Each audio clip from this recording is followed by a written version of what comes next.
Mary and I are on our way to Red Key, Indiana to visit a company who's looking to redefine fish farming as an ecologically sound solution to humanity's growing demand for seafood.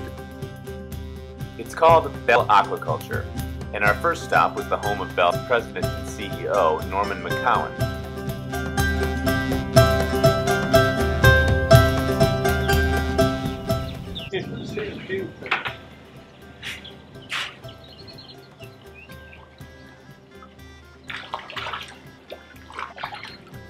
What do we have in there, trout? So almost all this is bluegill, largemouth bass, hybrid striped bass. Before we headed off to the farm, I wanted to know a little bit about the history of Bell and what makes it unique.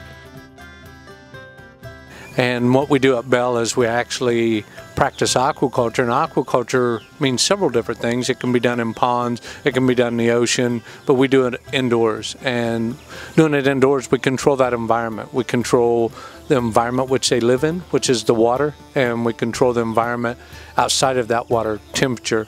So we concentrate a lot of effort on the quality of the water the fish actually live in. We've grown the company to include several different species: yellow perch, rainbow trout, and also coho salmon. We also are really trying to look at how do we capitalize or use everything from the fish. And examples of that is for our processing plant. We use the heads, the tails, and the guts to make a liquid fertilizer. It is a certified organic fertilizer. It is OMRI listed, Organic Material Review Institute, putting that back into good use for the earth.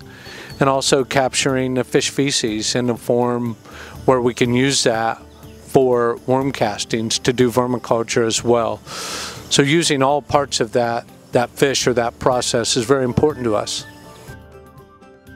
Given the skyrocketing demand for fish, Bell's business model makes a lot of sense, but their commitment to building a vertically integrated business where even waste has a use is particularly commendable, as well as their work trying to figure out how to grow healthy fish in a closed-loop environment. Species, then you start overfishing that species. That was, I mean, it's interesting. And what the question I wanted to ask was, we got a $12 billion seafood trade deficit right now. Do you really think we can get $12 billion more worth of seafood out of the ocean? And that's just for this country. Now imagine all the other countries that had trade deficit. Russia has a trade deficit. There's many other countries that have a trade deficit. So I don't see that as a viable answer long term. You know, we've got to start raising our fish if we want to eat them.